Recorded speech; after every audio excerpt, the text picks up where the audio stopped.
So, y'all, I'm so excited to have this very, very special guest on our show.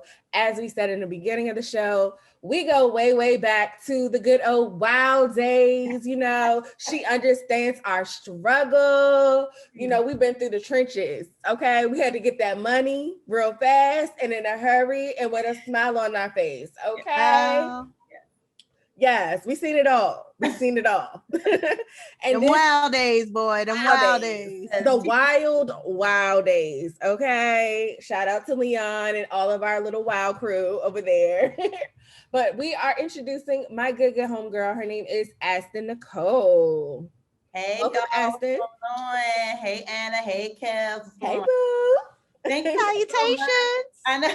Thank you so much for inviting me on. I just love the podcast.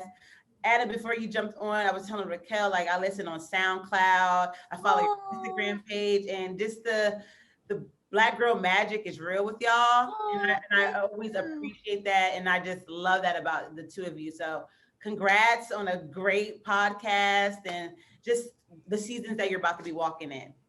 Thank Oh, you so thank you. much. Thank you so much, Aston.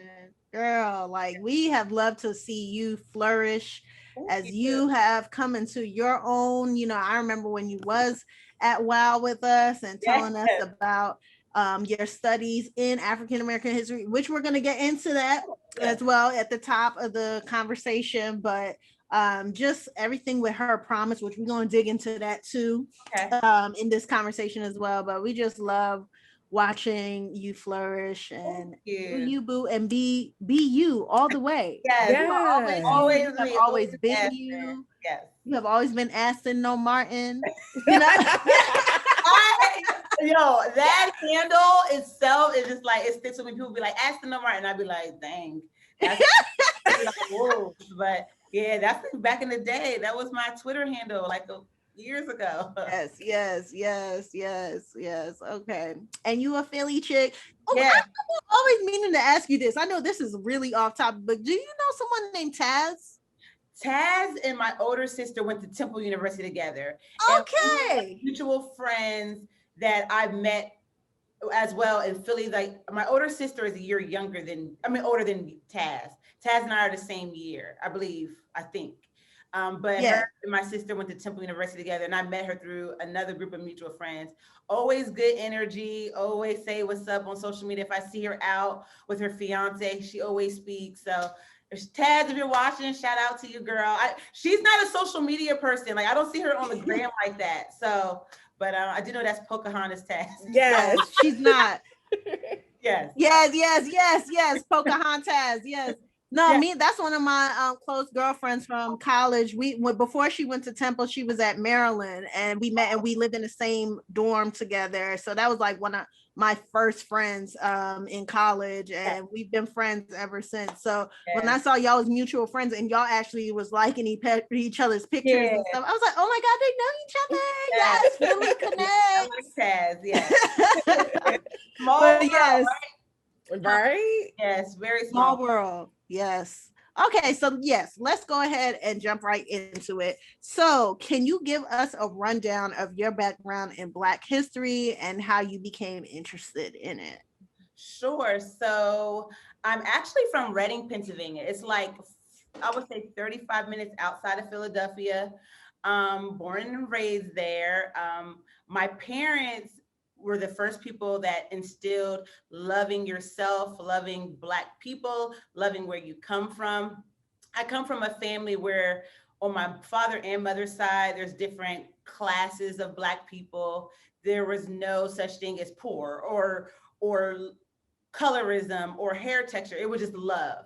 And growing up in a household like that, it was just very amazing. And it really allowed me to grow deeper into who I was and understanding Black culture, Black American culture, and just being proud of who I am. I have a degree actually in social science with a minor in African American studies and sociology.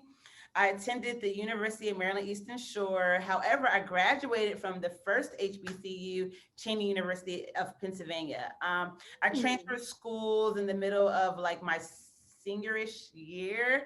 My mom will get me on that, but I and just blessed. I was able to see growing up in Reading how important it was to love your blackness. I grew up in a very diverse culture, I guess you could say.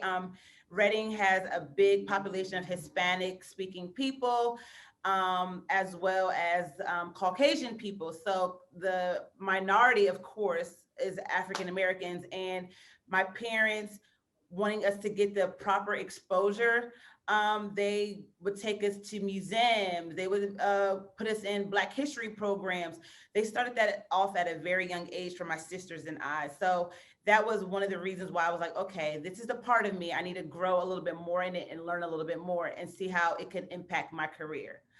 Right now, I am an executive assistant for an organization called Color of Change.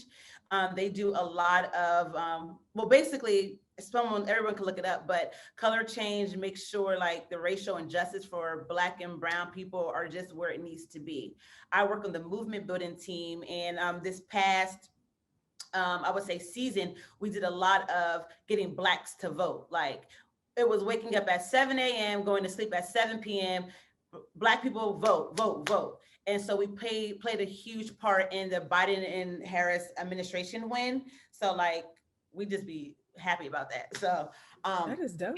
so it's just a lot of blackness that I dive into every single day, that it gives me a sense of just like, wow, it's all making sense. God is ordering your steps to do X, Y, and Z. So I'm just very grateful, but I give a lot of props to my mother and my father and my grandmother and my aunts and my uncles, my sisters, just for, you know, celebrating blackness when people are subconsciously not understanding that they're doing it. So I come from that type of background. That is so dope. I Thank absolutely love you. that. Yes, and shout out to y'all for having a hand in Yeah. saving us from the tangerine. Okay, Okay. Kel, I know you Yeah, got the next question. it's been, and the thing was, I was onboarded during like, I would say my first day was October 3rd. So I like went in and it was automatically voting season. Like Woo. Aston, this region's wanting to vote. You know, it was a lot of things. But as far as voting, that was the presidential election. We still had to worry about make sure Georgia turns blue. We had to make sure all the Florida's doing what they had to do, and defense attorney, you know, elections were going on. So it's like we're super busy all the time. But I get a lot of pride knowing that don't let anyone tell you anything differently. Black people are voting. Like they're standing in lines to vote. We want our voices to be heard, and it's just amazing to see that now compared to how it was then. So Yeah, Yes. that's great that y'all thank was able to help us you. defeat the great big peach. I mean, seriously. It's just, we're just very blessed. But as I'm working with movement building, which is like kind of politically, like the political Charged. now, Mhm. it's just very important for people to know, like, there's a phrase called Trumpism. And that is basically saying, and I don't know if I'm saying it correctly, so please excuse me, but it's basically addressing that we're not done seeing Trump. At It's another all. one in the making. So just because Biden is in the office now does not mean that it's done. We still have to work. Like there's people are birthing baby Trumps that will be our, you know, Oh, nephew's age, and like Raquel, you know, your son's age. So I would say within the next well, we're in the year, well, next 4 to 8 years, we will mhm. see another Trump. It's just important now that we stop the crap. So, If not Trump itself, because right, it's unfortunately, not we Trump didn't get himself. the That scares Yeah, me. the It scares impeachment. me. Mhm. Just knowing that there are millions of people who actually think that he is equipped to run a country is scary. It sometimes makes me very emotional, but I also get a lot of pride knowing that we like our stop isn't, I mean, our fight isn't finished, and our fight isn't, we're giving up. I like my friends and I, we joke a lot in our group chat, and it's like we always say something like Dr. King would have never wrote Black Lives Matter on on the steps. Sure, I mean Yeah. on the Yes. street. Shirley Chisholm would have never, you know what I mean? So there are certain things that we need to be proud about. Like we've came so far. So it's just exciting to see as well. I definitely see how that comes full circle. Mm-hmm. Full It really circle. is. It's very interesting, but I, like you ladies should be proud that you have platforms like this to get people aware. Like you have a great following, so people are listening. Yes, our Black culture has definitely, progressed over the years. And Yeah, speaking of Black culture, what is Black culture? And, where did it begin? Black culture been here. It's been here since the triangular trade. It's just gotten better. I think that people think that it's just automatically been here. No, you need to think about us even getting off of slave ships and creating languages so that we could speak towards one another, or us Mm. being slaves and dancing and not knowing that it comes from our African roots and they're actually messages on how to escape. There's so many things, subcultures within the Black culture that makes us so grand and so beautiful that it's kind of hard to say, when did it start? Is it going to stop? I think that Black culture is so dominant. That's why everybody named mama want to be Black. Like, let's just be real. Right. So I think that it's just a very popular and powerful culture, but it's just so lit when you're actually from the culture and you know certain things and certain meanings. Like I was Yeah. I was listening. I don't know if you were watching, but PBS has this really great documentary about the Black church and some of I the want to see that. Yeah, I heard it's about it. I heard about it. I haven't really seen really it. good. I suggest you check it out on PBS.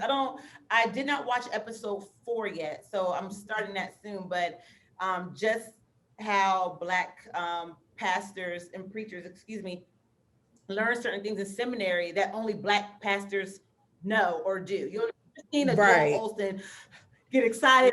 Get, Yeah, he doesn't know the yeah, breathing. you'll It's a never see breathing right. technique You'll to never it. seen Joel Olson or what's the lady's name? You know who I'm talking about. I know. Yeah, Paula yeah, White. Yes, yeah. With the blonde hair, yes. You'll or never Hmm. see them doing that. You'll never yeah. see, white churches really understanding shout music and knowing that it's shouting because of we're excited, not because we're in pain. So there's certain things Mm. that Black culture just really is just amazing for and started. And as much as they want to silence us, they just can't. It's just facts. It keeps Yeah, growing. it keeps growing. And I used to always get mad at like other cultures approach I always mess this word up, but y'all know what I'm saying. Appropriating our Black culture. But Mhm. then it's also kind of like, well, where else were they gonna learn from? Because we're kind of up Yeah. here with a lot of things. So it's great to see. I just want to make sure that as I'm teaching my nephew, like it's okay to love your Blackness. Like there's no such thing as a ghetto. There's no such thing Hmm. as being too hood. There's it's okay to wear your locks at and your curly hair and your natural afro to work. It's okay to Yes. have a Jackson 5 nose. There's Mhm. certain things that our culture makes popping because of music lyrics, because of how we dress, because of our swag that it's just not going to go anywhere. It's just here. Yeah. Absolutely. Um. So, with that said, why is it that Black families are have the sole responsibility to teach generations Mhm. about Black history? You know, because we all see how the U.S. education system makes it a point to teach about European culture. You know, even in Right. world history, like in high school, we was, even though I am a nerd for Greek mythology. Yes. um, I love Italian mythology. People don't know it's like a thing, but Ooh. yeah, you have to look it up. It's actually really cool. But I cut you off. why that, like, why do you feel that it's just been, heavily, and do you agree with that, like that it's been solely the Black family's responsibility to continue the conversation about our history? And I know we could think of like Roots, like the movie Roots, Right. where, Yeah. some people could say we're protecting our history because they stole it Right. from us. I don't want to seed the question too much, so what are your thoughts on that? I think it's the Black family's responsibility to let their young ones know what exactly happened during our history. Our history books leave so much out that a child that was like myself, I was very inquisitive. I also had to ask questions because I didn't know what was going on. And I had to make sure that what I was saying made sense. I in high school, I went to a PG County high school, which is we know is predominantly a black county. So I went to PG County High School, and I remember my history teacher being black, and him actually doing like, you know how you had to do fill in the blanks, so like Yeah. Dr. Martin Luther blank, blah, blah. And it was just like, I'm in 11th grade and I need to know who Dr. King is. Like I learned this when I was like in first grade. So it's kind of like my parents, I'm so grateful for them. They just taught us at a very early age, this is black culture. My first baby doll was a black doll. Remember King of Dolls? That was my Yes. Can you dog? Yes, I do. I'm my scared of them, but I remember them. my first exposure of like black art. I don't know if you remember the Cosby Show, but if you ever look at the Cosby Show, That mural in the background. yes, it was in my house, and then it was in my grandmother's house. So in my, I thought every black family has that. You know, every black family has that piece of art. And then it's like, okay, I know my family's from the South, so my first food that I was ever eating was like collard greens from my great grandmother's backyard that her and my great grandfather grew. So it was kind of like, oh, speaking of that, we had quilts. And it's like, well, how did you get patches to make quilts? So I have a lot of history that was already instilled in us, but I had to ask my family, why did we do this? Why did we have to do X, Y, and Z's? And they were always open to explain that to me. So I feel like it's the family's responsibility to help where the school system lacks. It's hard. And because there's social media and there's a lot of other distractions out here, it could get lost. But because Black people, we are inventors and we are innovators, it's never going, like, you're just going to have to learn about us. We're just going to have to be there. We got to make our presence known. That's a really good point. You know, I know at the beginning of this school year, I asked my son's teacher, were they going to cover Black history? He was like, yeah, we're going to do it. We're going to do it. It is now what, February 20, what, 4th, 25th, whatever. Yeah. And like, what are you doing? Nothing. So how do you feel about that as a mother? Like, and that's why this whole conversation kind of got started. I actually was talking to my cousin about it too, because she was like, hey, has your son's teacher started talking to you about Black history? And how do you feel about the messaging that they're how they're telling Black history? Like, you know, they always try to talk about the strife of it, you know, like, but they don't really celebrate it like they would do in any other cultures. Like whenever it's, you know, Hispanic Native American History Month, you know, exactly. They're going over the dances, they're going over the attire, they're going over that stuff. But all we get is we were slaves, you know, like all we don't get the, we're so much more. I feel that way, that it's just a rebuttal. I feel like it's a mix of both. I feel like personally, I feel like I learned about who made peanut butter. I learned about who made the you know, the stop sign, not the stop signs, the traffic lights and stuff like that. But that also is part of the struggle too. Like part of our the struggle is part of our story. African American history is also unfortunately that ugly part. But I understand like where you're coming from as far as wanting more celebratory you know, conversations, more, you know, stories about our culture, like we were talking about earlier, like we have to learn about these call and response things in churches and stuff like that in stories later. It's always the highlight of, you know, who made peanut butter, who, I keep going back to the peanut butter, but like I get it. It was like slavery, Dr. King, Rosa Parks, peanut butter, and then now the younger kids probably have President Obama. They get Madam CJ Walker, they'll get that too. But I think it also really depends on where you live too. Right, yeah. You know, like I know Anna, you're a military brat, and you kind of lived in a lot of different urban areas until you came to Waldorf. I don't know if you're speaking from the times that you were in like the Louisianas, where it is a more predominantly Black culture. Right.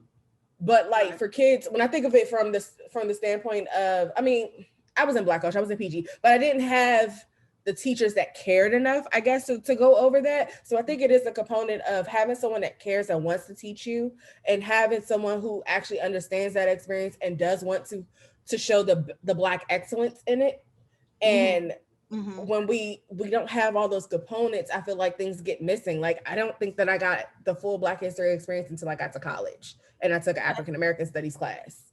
I could see that. I could definitely see that too. Even being in the PG County school district as well, I don't think that I was fed enough about our culture, and it was kind of like, what can you learn 3 days a week? Remember, or however many days a week for 45 minutes. You only can learn and retain but so much. And I think, again, that goes back to the parents. The parents' job, family's job, I should say, in teaching. I remember even being in high school and living with my father and my stepmother. And my dad's like, well, what did y'all do for Black history? And I'm just kind of like, ooh, Dad, we filled in the blanks. And he was like, wow. And then he'll feed us some other knowledge as far as like Black mathematicians, I'm sorry, I didn't mean to say just certain things, Black doctors, Black chiropractors. So there was a lot of things that I've learned from my family, honestly, and what their experiences were growing up in different regions and how they still inspired and still love their Blackness. So it's so disrespectful, some of the things that you learn, like, yeah, from the origin of the true origin of the word nigga, to even to even like Beethoven being Black. Yeah, right. So it's like Easter eggs. Every year you learn something new. Yeah, and that's why I love Black culture, is because I learn something new every single day. Like sometimes I get on YouTube and it's just like, okay, I'll have a glass of wine and just zone out, and I get lost in a rabbit hole. I'm like, oh my gosh, I didn't know this Black person did X, Y, and Z. So it's a very beautiful culture because you learn something every single day. I think I was watching something about Black inventors, and I forget what was invented, but it caught me so off guard. I was like, oh my gosh, no, it wasn't. It didn't catch me off guard. I was reading about tampons.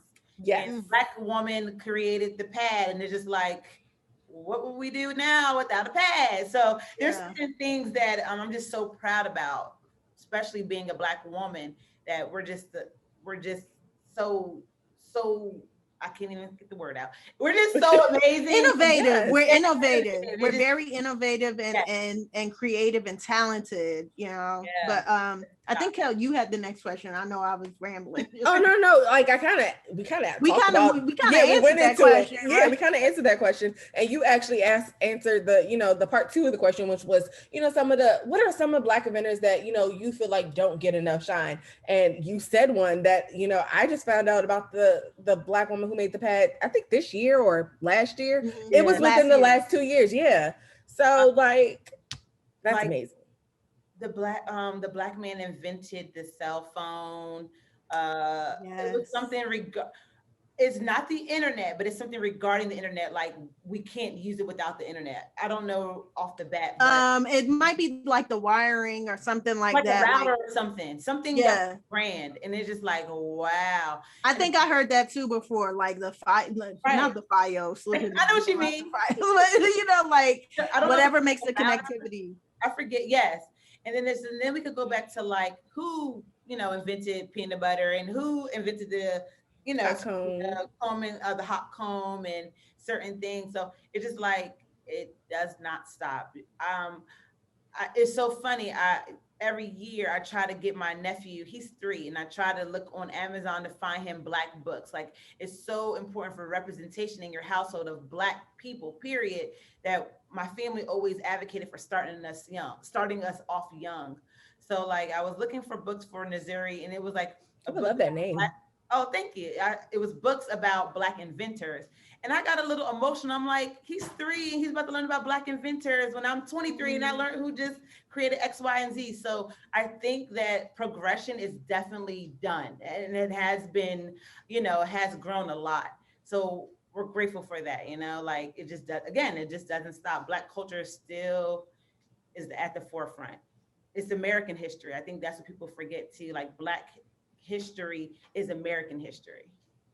Before you go to that next question, because you just said something that just popped in my head. I remember seeing this video on, I don't know if it was like TikTok or something, and they were talking about how, Caucasians, Okay. our good mayonnaise friends, they don't have culture. All they do is take other people's culture, down from even like the thought of slavery wasn't even something that, the typical American bunny ears up. I know y'all can't see me because it's a podcast. Well, actually you will, but bunny ears up. I know what you mean. It's interesting. I think I was in college, um, and I was taking an African American woman's course. Excuse me, I'm fibbing to you. It was an African study course, and the teacher was a Caucasian woman, and I never was combative with her, but I think that she thought I was like a young Black student that did not know African culture, or I was never exposed. So I don't know if you remember the game Mancali. Like, you remember, like, you drop like the long game and you drop the marbles in it. She was explaining it to the class in college, and I kind of just wasn't amused. Like, she wanted to get praised for everything, and I just was like, girl, like, my mom and dad taught us back and whatever. And I remember after class, she was like, "Can I talk to you, Miss Blunt?" And I'm like, "Sure, what's going on, Dr. So and so?" And she was like, "Do you have an issue with me?" What? So I'm just like, You wow. think that highly of yourself? I'm a whole 22-year-old college student, and you're Mm. again a white woman intimidated by a 22-year-old. I just had to just be like, wow, you want to be our culture so bad, but when someone is not giving you your praises like you want so much, you get very defensive, and now all of a sudden you think I'm being combative, and it's just like I just wasn't amused. I was exposed to this when I was a child, actually. So I think that it kind of bothers non-Black and brown people when Black people are already educated on things that they don't know about, and they're kind of like, oh, well, I didn't know that they try to give you the book lesson of it, and it's like, baby, this is my culture. I know what I'm doing. I know what I got going on. I know what my parents instilled me in. So I think that, to piggyback off what you're saying, Raquel, like, it's very important for for Black studies, period, to be implemented in all types of schooling. If I was to go to vo-tech class and want to be a cosmetologist, I need to know about Black cosmetology. I need to know what Black person invented X, Y, and Z. If I were to be a culinary artist, I need to know why this was so important to you because of Black culture instilled it. If I was going to be a lawyer, I need to know more about Johnny Cochran. I need to know about different laws that protect and harm Black people. I feel like Black studies should be implemented in everything all across the board because we are the culture. We're the Yeah. ones that are still making stuff go the way it needs to go. Yeah, we got to destroy the bias. Yes. Facts. Facts. Facts.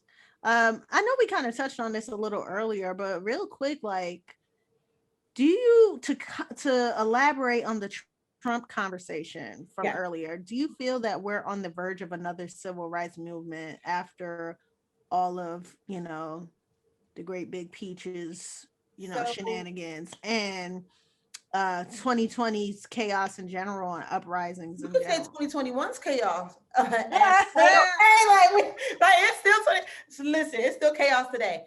To be honest, I don't think the civil rights movement ever stopped. If I could be told, this is just my opinion. I just don't think it ever stopped. We were able to vote. We were able to desegregate a lot of stuff, but Black women, we're still trying. We're the forefront. We're still low on the totem pole. Um, Black LGBTQ community, they're still trying to thrive. Black men and Black women who were incarcerated, they're trying to thrive after being here rehabilitated. I think that civil rights for Black people has still been going on. I don't think that it comes in waves, you know what I mean? Like, just like how the civil rights movement then was in waves. I think it's still like that. To piggyback off the civil rights movement comment, you asking me if we're going to have one. I think that we're still in one. It's just different timing. I mean, Rodney King was not that far long ago. At all. And you could just bring that back another couple of years. Emmett Till was not that long ago. Central Park 4 was not that long ago. Trayvon Martin was basically, I don't mean to be funny, but it basically was yesterday. Like, these are not long events. Like, our parents were and our grandparents were fairly I would say, alive and active during this time. So I do think we're still in the civil rights movement, but I feel like there's so much progression that we're that other cultures are seeing what we've actually been through. Do you So think that it will end? Since you said that we're still in it, like, do you see an end in sight?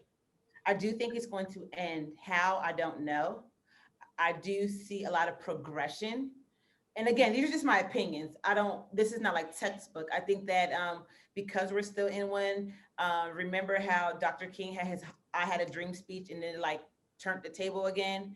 We could say, and I don't remember her name, but the young lady who spoke at an inauguration, I Oh could yeah, Amanda Gorman, I think. yeah, I can compare her poem to the Dr. King speech. That's like another 20, like, excuse me, not 20 years, but it keeps going and the revolutions keeps going. I do think if anything, we are in to celebrate Black joy. I think that we are in a Black renaissance again. I think that Black writers are popping, Black fashion designers are popping, Black TV shows are popping, Black music producers, executive producers, Black entertainment to make culture what it is thriving. I think we're definitely in another Black renaissance. So. Oh, yes. So you kind of answered my next question too. Like, how can we celebrate Black joy and love on a global level? Like, not even just in America. Like, I'll be the first to say that I was a little ignorant to the fact that, the struggles, the Black American experience didn't stop at America, that it did go over into the European areas, that it did go into, France, New Zealand, all those other places. It did, of course, it was in the West Indies as well. So, right. How can we celebrate like love and Black joy on like that international type of level? Diaspora. Yeah. My job, we do something really cool. Before every meeting, we kind of have like a question that has nothing to do with professionalism. We call them Black joy questions. So like, they'll throw up memes or they'll ask a question. Like today, a question was, what is the soundtrack of your life? And my coworkers are like, Encore by Cheryl, which I forget her name. Another young lady was like, Everything is Everything by Lauryn Hill. The conversation is going. Like, saying all that to say is having the conversations, bringing up things that we're excited about, talk about things that we're proud about. That is what Black joy is. My supervisor, I love her so much. Because I'm an executive assistant, I support her. And I was going through her emails and I was like, hey, just pinging you to, read this email. She was like, it's not giving me back Black joy right now. So I'm going to just push it to the side. I laughed. And so at our one-on-one, I was like, I really sat back and thought about what you said. If it's not giving you Black joy, you don't have to do it. Not saying she doesn't have to read the email, but right. apply it to your life. Like, someone's being shady everyday life. Yes. Right. I was like, if someone's being shady right now, it's not giving me Black joy. I don't have to deal with that. If I'm walking in a store right now and I feel like I'm being a little followed or someone's giving me a black eye, like a wide eye, my Black joy doesn't have to give you your green dollar. I could take it somewhere else. So I feel like there's certain things that you can do as far as getting the conversation started and being a leader and being innovative. Like, one person could change so much. I love that. And I love it, especially because you're speaking a lot onto the conversation. And that's really what Cognac Cupcakes and Conversation is about, is elevating the art of conversation. Yes. And you're right. That is the best way to celebrate, is to talk about it. I think for far too long, we've been quiet. People have tried to mute us, and to the point where, even in the workplace, especially in the workplace, I'll speak to me. In corporate America, I work for a Black organization currently, a nonprofit organization.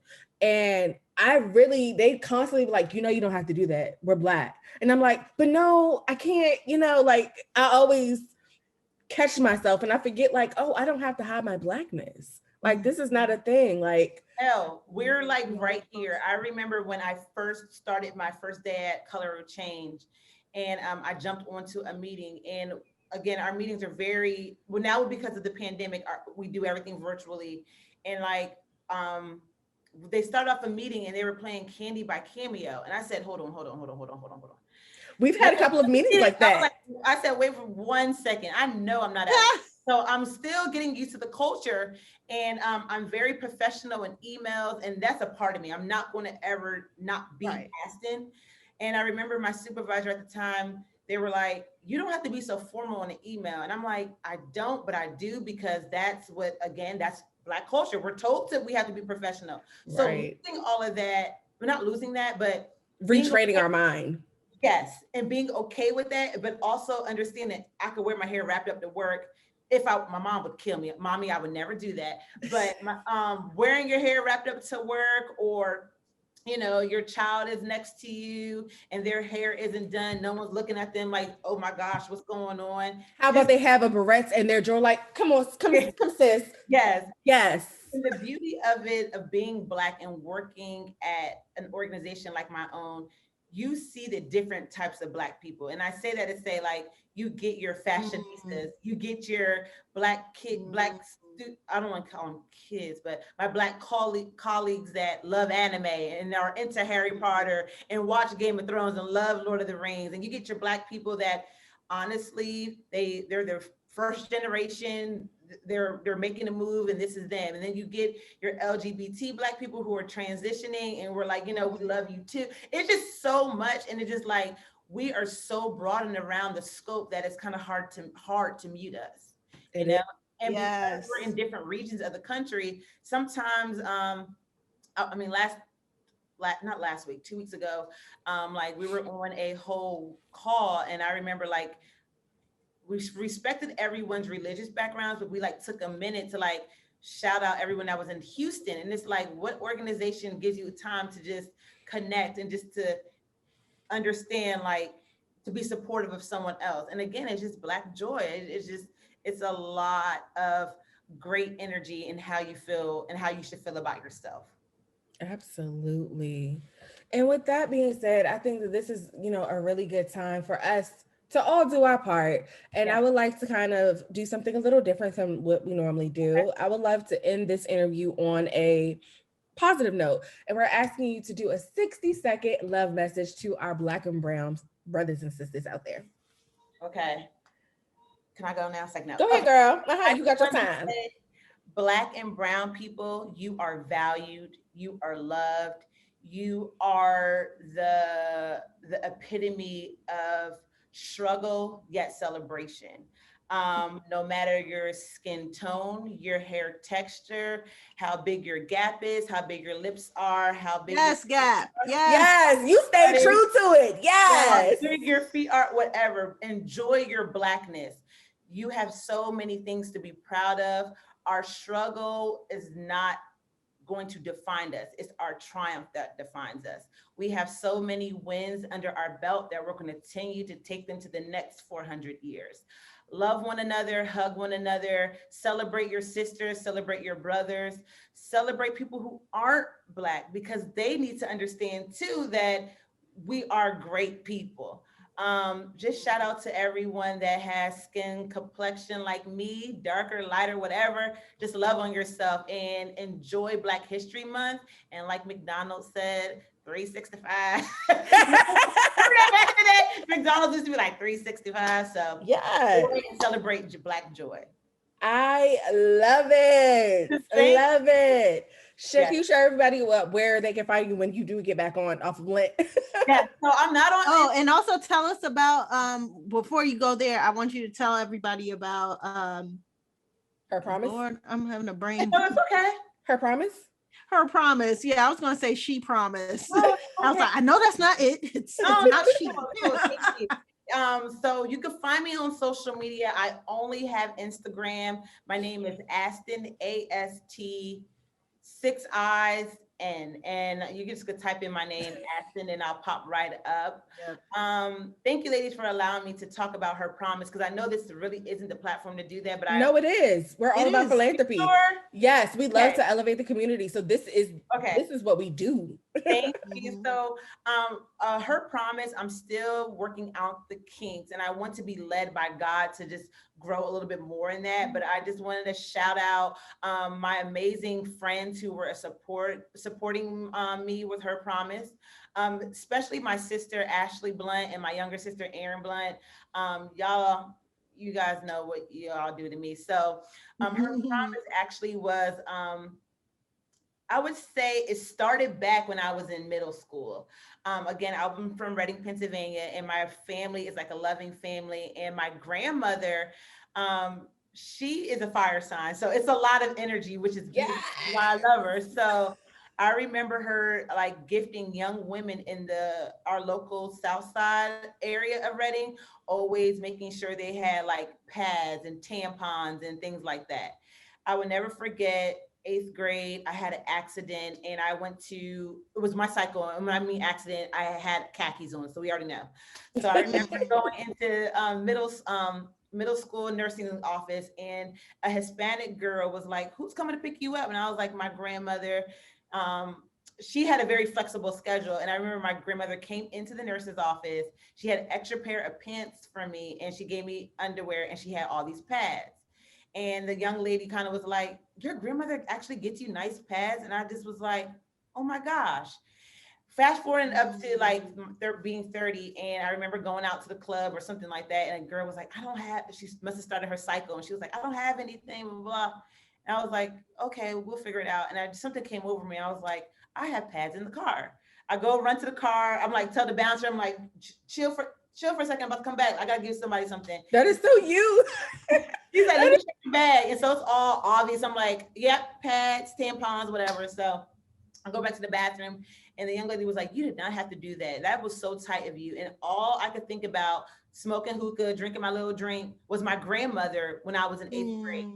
So I was at work one day and I called Ashley, my older sister. I was like, I got an idea. And she was like, well, what's up about it?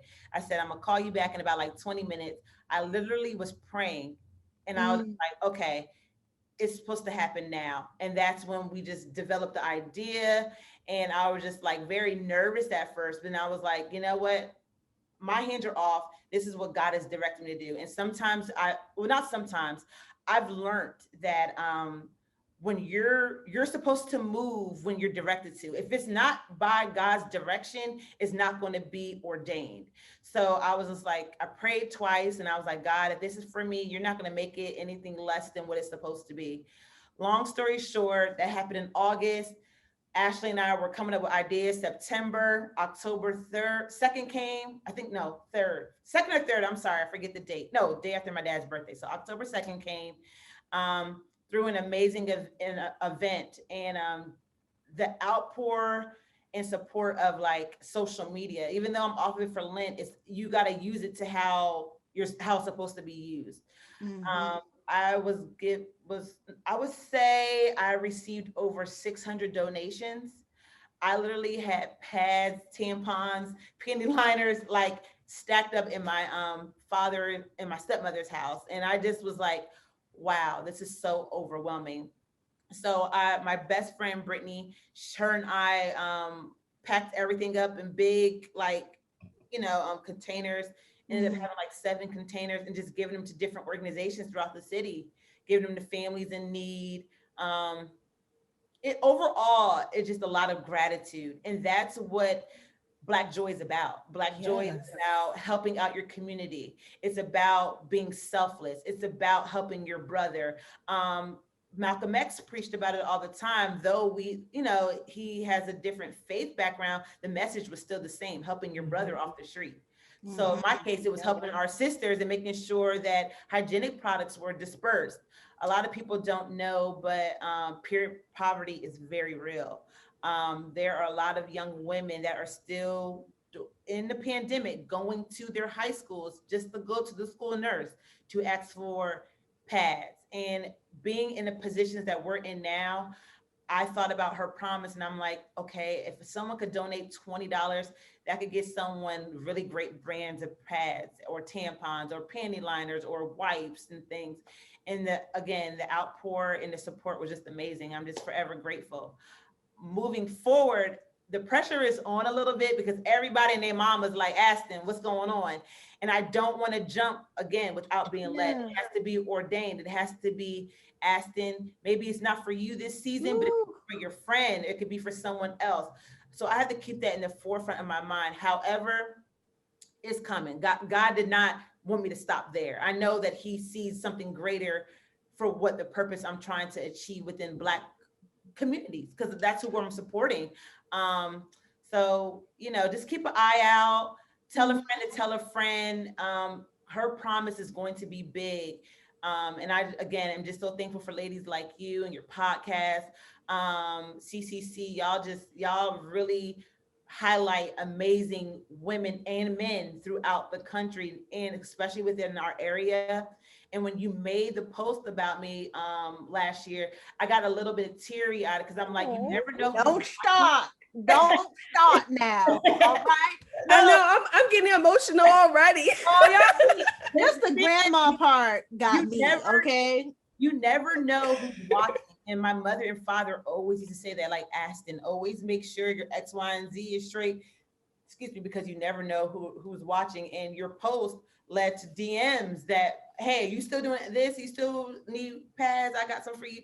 So again, it's God is aligning everyone's steps, and I'm just trying to be patient for him to say, Aston. Oh, girl. But Aston, like, besides all the praise that you're giving, but it's just we're spiritual as well. So like, you don't even understand the words that you're saying, like how it's touching. So that's why it's like, damn, like, God, you really be putting people together. Like, you never, who would have known that we would have met at a bar? You know what I mean? Like, and then this happened. 10 years later, be here. Right. So you never know.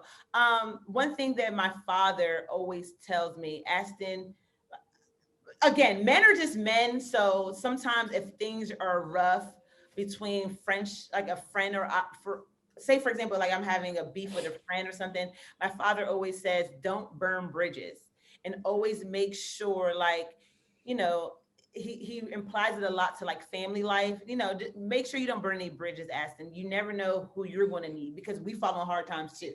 Right. So I try to take that with me, because that's like the motto in the back of my mind that I always try to live by. Again, Black families, they the teaching. Again, they just doing it. So I just want to give you guys a shout out. You ladies, are just amazing. And I think that people need to understand the biggest theme of what Black women are doing in entertainment, because you ladies are in entertainment.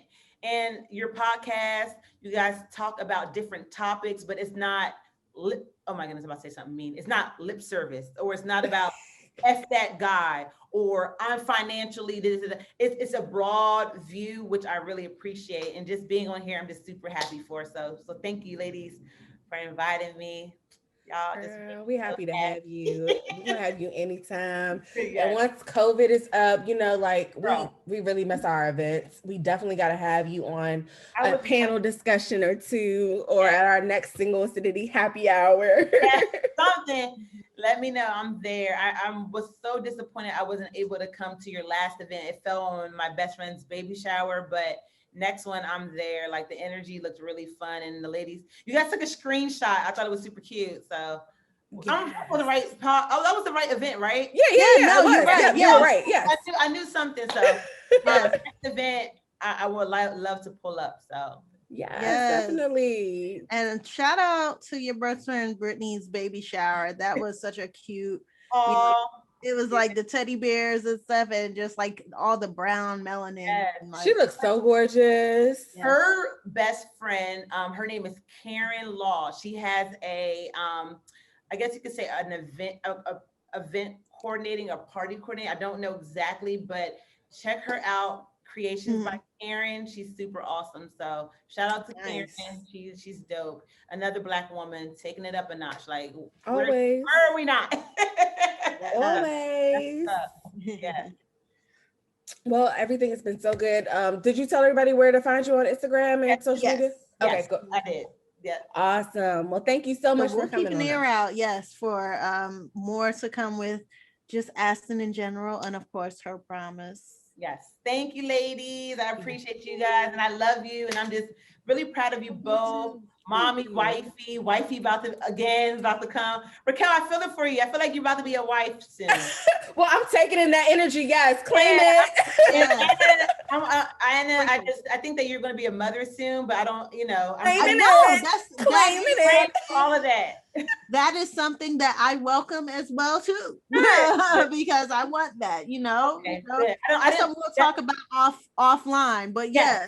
That's gonna be a sensitive subject, so I don't hope we don't receive. No, it's cool. It's cool. I talk about it on the pod too. Like, yes, I want to be a mom. I claim that I will be a mom soon. So you got a mom and a wife about to be 2022, if anything. Yes. And get paid. Thanks, ladies. Until next time.